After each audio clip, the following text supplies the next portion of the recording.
Bonjour à tous et bienvenue dans cet épisode réservé aux abonnés du Fortress Club, j'espère que vos placements se portent bien. Aujourd'hui, je suis ravi de vous retrouver pour ce nouveau dossier. Je vais vous parler non pas d'une, mais de deux entreprises. Ces deux entreprises dominent un secteur très spécifique, celui des grues hydrauliques. Ces deux entreprises sont chacune des leaders dans certains segments de marché et des entreprises intéressantes d'un point de vue investissement.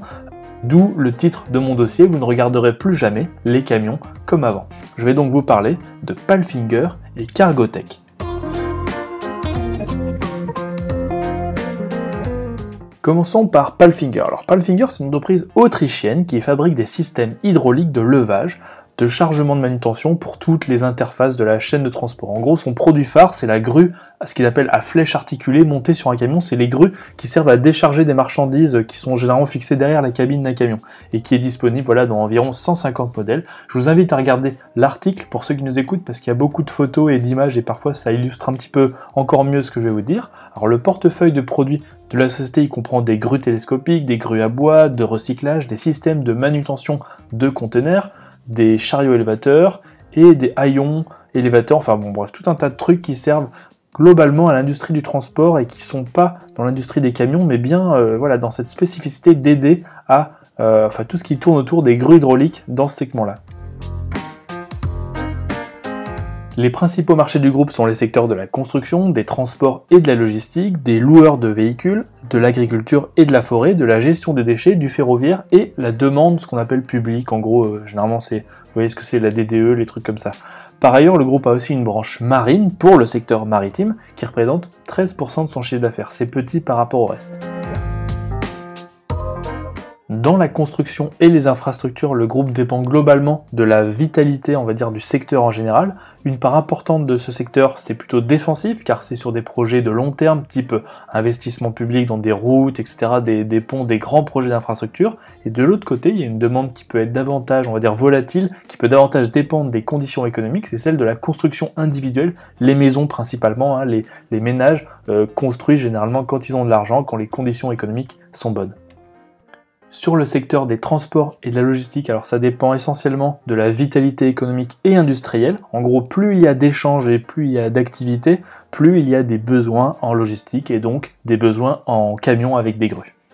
C'est sensiblement d'ailleurs la même chose pour les loueurs de véhicules, peut-être même avec une plus forte, on va dire, cyclicité, car en période de crise, il est plus facile de rendre une location que de vendre un de ses propres camions.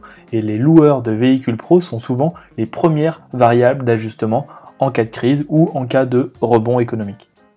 Le secteur de la gestion des déchets, c'est en revanche plutôt un secteur défensif, voire en croissance avec la montée, on va dire, au niveau mondial du recyclage. Plus on recycle, plus il y a des besoins de traitement et de manipulation des déchets en tout genre, et en conséquence, la montée du recyclage est une tendance de fond porteuse pour Palfinger.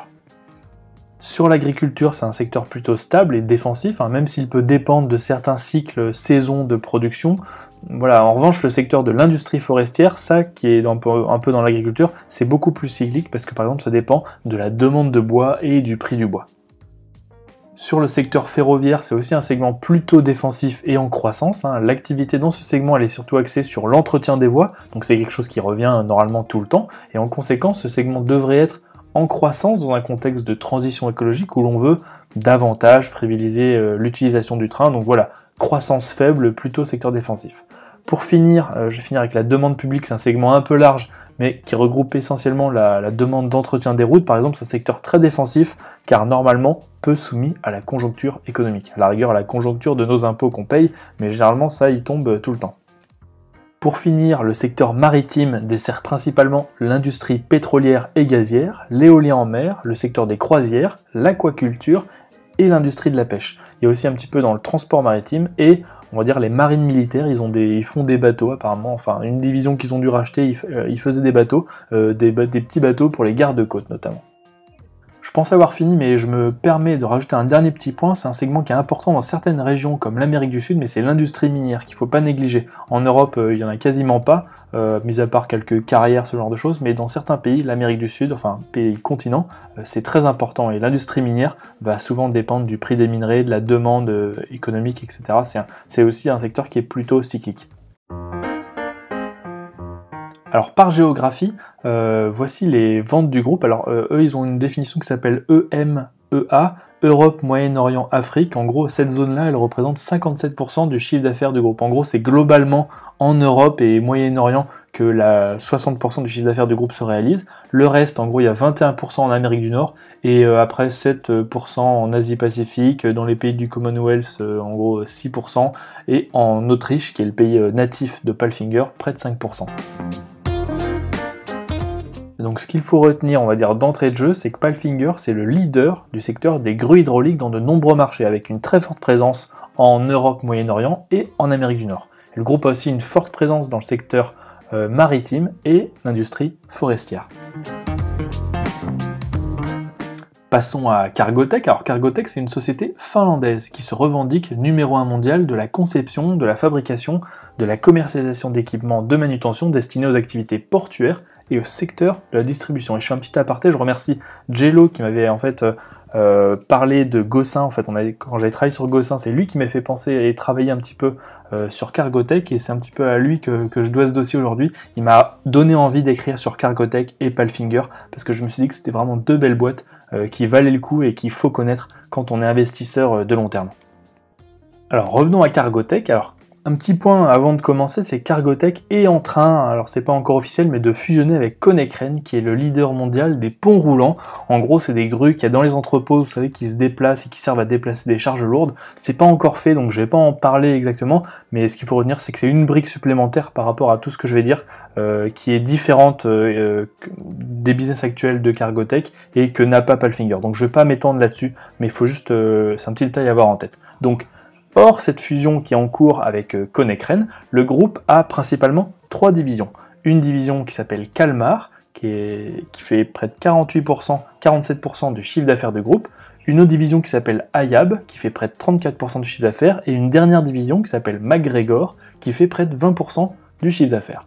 Alors, Kalmar, c'est la division qui regroupe tous les produits du groupe pour les ports et les terminaux de marchandises. En gros, transport de conteneurs ou les transports dans les centres logistiques. Je vous ai mis des photos dans le dossier, parce que c'est un petit peu, quand on connaît pas, moi non plus, je connaissais pas avant d'avoir vu Gossin ou d'avoir vu le site de Cargotec, l'éventail de petits tracteurs, de solutions, enfin, je sais pas qu'on appelle ça, des chariots cavaliers, des tas de trucs comme ça, qui servent dans les ports, et Kalmar, voilà, une très importante division, et semble être un des leaders technologiques occidentaux dans ce domaine-là. La deuxième division qui est importante du groupe, c'est Hiab, H-I-A-B. Ça regroupe tous les produits du groupe avec des grues hydrauliques, les grues pour camions, de transport, pour le recyclage, pour l'industrie forestière. Cette branche, elle regroupe aussi les activités de chariot élévateur pour camions. En fait, c'est des petits chariots élévateurs, vous savez, qui sont souvent avec un camion. Généralement, ils sont tout petits et à l'arrière d'un camion. Voilà, et en gros, cette branche-là, Hiab, c'est la branche qui est comparable au business de Palfinger. Pour finir, MacGregor, c'est la branche maritime du groupe. Cette activité, elle offre des solutions pour la plupart des types de bateaux, et c'est pas pour rien que c'est une entreprise finlandaise qui sert en fait beaucoup l'industrie de la pêche, donc c'est un équipementier de bateaux très diversifié, fournissant la plupart des industries maritimes comme l'industrie pétrolière, la marine marchande, le secteur de la pêche, les gouvernements, et pour les curieux, n'hésitez pas à faire un tour sur leur site parce que c'est très difficile de résumer succinctement, en plus pour un non spécialiste, je suis pas un spécialiste des bateaux, tout ce que fait MacGregor, mais c'est vraiment impressionnant tous les produits différents qu'ils ont, et voilà, ce qu'il faut retenir, c'est que globalement, ils desservent l'ensemble des grues qu'on peut mettre sur un bateau. Un petit point intéressant que j'ai trouvé dans le rapport annuel de Cargotec, et je ne l'ai pas trouvé sur Palfinger, donc je ne peux pas réellement comparer, mais c'est toujours bien à avoir en tête, c'est que le chiffre d'affaires par source de revenus se ventile entre vente de produits, 64,1%, et de services, 30,8%, notamment des services d'installation et de maintenance, et pour 5% du chiffre d'affaires de logiciels. Et pourquoi c'est un petit point qui est intéressant, c'est que souvent, voilà, c'est pas que ce qu'on appelle des one-off en business, c'est-à-dire on vend pas, c'est pas des ventes uniques, il y a aussi en fait des services, c'est de l'après-vente, c'est souvent de l'après-vente, de l'entretien, etc. Ça peut être des prestations d'installation, et tout ça, c'est une part aussi importante de ce genre de business. C'est pas seulement produire des choses dans une usine et les vendre dans un magasin, il y a aussi des services à côté. Par géographie, alors il a un peu la même terminologie avec EMEA, Europe, Moyen-Orient, Afrique, qui représente près de 47% de son chiffre d'affaires, Les États-Unis représentent 25% du chiffre d'affaires et l'Asie-Pacifique près de 15% du chiffre d'affaires. Et en plus de ça, la Chine avec 6% du chiffre d'affaires. Donc en fait, vous avez près de 21% du chiffre d'affaires qui est réalisé en Asie, ce qui est quand même une présence bien plus importante que Palfinger. Ce qu'il faut retenir du coup sur Cargotec, c'est qu'à l'image de Palfinger, Cargotec a une forte présence en Europe et aux États-Unis. Le groupe, il a cependant une présence beaucoup plus forte en Asie, et ça, c'est principalement dû à la branche Kalmar dans les ports et terminaux de marchandises. Il y a beaucoup de grands ports qui exportent beaucoup de marchandises en Asie.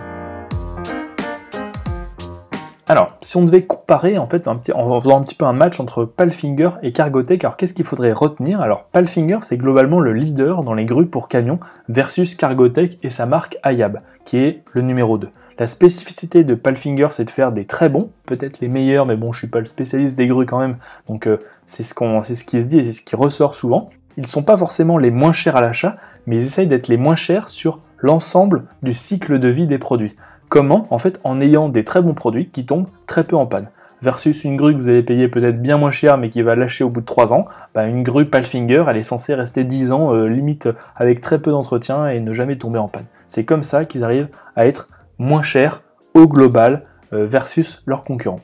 En revanche, Cargotec, c'est le leader dans le segment marine, avec sa marque MacGregor, versus Palfinger Marine. Pour finir, Palfinger n'a pas de division équivalente à Kalmar pour les ports et terminaux de marchandises. Et donc, ce qu'il faut retenir, c'est que Palfinger est en concurrence directe sur 53% des activités de Cargotec. Les 47% restants, c'est Kalmar. Donc ce qu'il faut retenir, c'est que du fait de sa branche historique Kalmar, Cargotec est 2 fois plus gros en termes de chiffre d'affaires et de bénéfices que Palfinger, mais sur les branches comparables, grues pour camions et marine, Palfinger a l'avantage dans les grues pour camions, tandis Cargotec a l'avantage dans les activités marines. Sur les finances, alors malgré un chiffre d'affaires 2 fois plus important pour Cargotec, la rentabilité de Palfinger et Cargotec est relativement similaire, je parle en marge d'exploitation et en marge nette. Sur l'endettement, Palfinger a une dette légèrement plus importante, cependant quand on regarde un peu les chiffres du consensus, ils anticipent pour les deux entreprises une forte baisse de cette dette sur les 3 prochaines années. Donc globalement, la situation est relativement similaire. Et sur le dividende, il y a un léger avantage à Cargotec, mais voilà, pas de quoi devenir millionnaire. La seule vraie différence, elle semble être sur la croissance. En fait, le consensus anticipe une croissance de autour, on va dire, des 10% par an pour Cargotec versus 5% par an pour Palfinger. Donc ce que je retiendrai sur les finances, c'est qu'il n'y a pas de différence majeure d'un point de vue financier. Les entreprises ont des niveaux de rentabilité et d'endettement similaires. Il y a une légère différence sur le dividende, 1,65% actuellement pour Palfinger contre 2,55% pour Cargotec, mais voilà, rien de palpitant à ce niveau-là. La seule différence marquante, c'est sur la croissance anticipée par le consensus. Et en fait, la croissance de Cargotec, elle pourrait être en effet portée en 2021 par Kalmar, alors que le trafic maritime a été plutôt à l'arrêt en 2020 et pourrait fortement redémarrer en 2021. Sur la valorisation, alors les deux entreprises ont des valorisations, je parle sur les 3 prochaines années, globalement similaires, même s'il y a un petit avantage en termes de PER à Cargotec. Ce sont des titres value, c'est-à-dire pas très chers. Ça s'explique en raison du secteur, ce sont des valeurs industrielles et de leur perspective de croissance. Et selon moi, de la capitalisation et des deux pays des entreprises. Alors même Cargotec, qui est 2 fois plus gros que Palfinger, ça ne fait que 3 milliards de capitalisation, 3 milliards d'euros de capitalisation. Donc voilà, ça reste des petites mid-cap.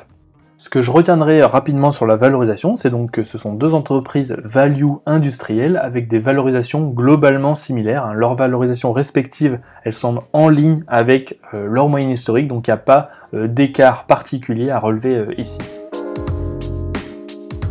Alors, plus intéressant maintenant, et notamment pour comprendre ces deux entreprises, je voulais vous parler des catalyseurs. Alors, après avoir présenté succinctement ces deux entreprises, il est temps de comprendre en fait les catalyseurs de leurs activités.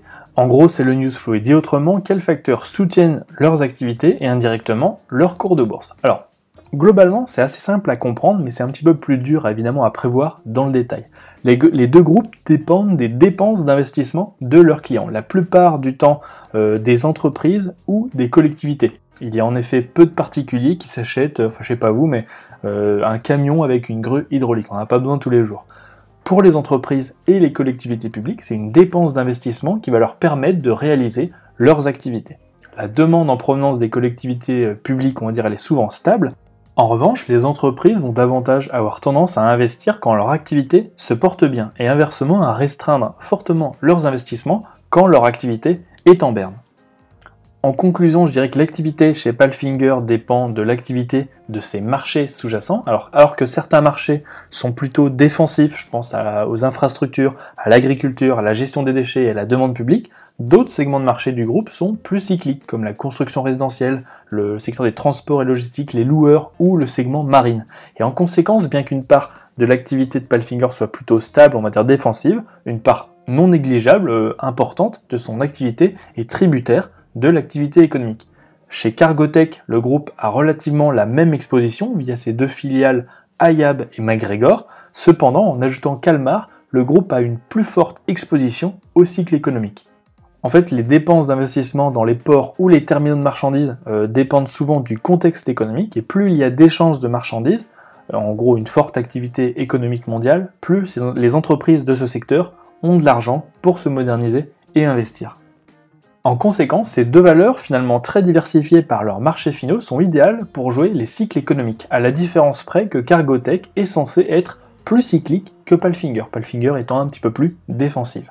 Les deux entreprises ont un actionnariat familial et une optique, on va dire, de gestion long terme. Cependant, de par son positionnement, Palfinger fait vraiment figure de valeur de bon père de famille, tandis que Cargotec est davantage réservé aux bons pères de famille dynamiques. C'est pas une entreprise non plus ultra cyclique, mais quand même plus cyclique que Palfinger. Et donc, si vous anticipez une forte croissance en Europe et aux US, ces deux entreprises peuvent constituer des bonnes idées d'investissement, à condition évidemment que le prix soit au rendez-vous. Et dans l'idéal, ce sont deux entreprises qu'il faut acheter en bas de cycle économique, quand les entreprises sont en difficulté. L'activité économique, globalement en berne, et ces entreprises-là réduisent leurs investissements pour jouer le rebond de la croissance. Dans l'article, je vous ai mis un petit graphique boursier qui compare Palfinger, Cargotec et l'Eurostoxx 50. Et en fait, comme vous pouvez le voir, ce sont deux entreprises qui suivent et amplifient la tendance du marché, Cargotec étant naturellement plus cyclique que Palfinger. Et là, le graphique le montre d'une manière assez éloquente. Et donc, ces deux entreprises vont davantage dépendre du newsflow entourant la tendance économique générale et du commerce mondial pour Cargotec que d'un newsflow spécifique à des produits révolutionnaires. En fait, ils ont un catalogue tellement large que un produit, ça va pas tellement faire la différence, ou à la gestion interne. Et là, sur ce point-là, toutes les deux entreprises semblent très bien gérées, il n'y a pas de point spécifique à relever sur ça. Sur la question du timing, faut-il se positionner sur ces deux belles entreprises? Alors actuellement, les valorisations, elles semblent pas être une aubaine particulièrement, sans pour autant être trop chères. Les capitalisations de Palfinger et Cargotec semblent cependant déjà valoriser la reprise économique mondiale. Et je vous ai mis un autre petit graphique qui illustre que les niveaux de Cargotec et de Palfinger, ces deux entreprises cotent plus haut que début 2020. En conséquence, si vous avez une optique d'investissement de long terme, c'est-à-dire plus de 10 ans, vous pouvez parfaitement commencer à vous constituer une petite position dans ces deux belles entreprises qui vont accompagner les cycles économiques et qui vont continuer de prospérer avec le temps grâce à leurs très bons produits et leur position de leader ou presque leader sur chacun de leurs marchés. Et si en revanche, vous avez une optique d'investissement un peu plus courte, c'est-à-dire 2 à 5 ans, moi j'attendrai plutôt une faiblesse des titres pour me positionner. C'est typiquement des entreprises que je vais ajouter dans la liste des valeurs à saisir lors d'un crack, parce que les opportunités de les acheter vraiment pas cher, elles sont en fait plutôt rares. Et dans tous les cas, ce sont deux entreprises à détenir sur plusieurs années dans un PEA, car européenne, ou un compte titre. Voilà, c'est tout pour aujourd'hui. N'hésitez pas à mettre un petit like si cet épisode vous a plu. Si vous avez d'autres questions que je n'ai pas abordées, n'hésitez pas non plus à mettre un petit commentaire, je vous répondrai avec grand plaisir, ou à m'envoyer un email, simplement en répondant au mail de la newsletter. Et si vous avez des entreprises que vous aimeriez que je regarde, n'hésitez pas non plus à me le mettre en commentaire, je suis preneur de vos idées. Sur ce, moi je vous dis à très vite sur le Fortress Club.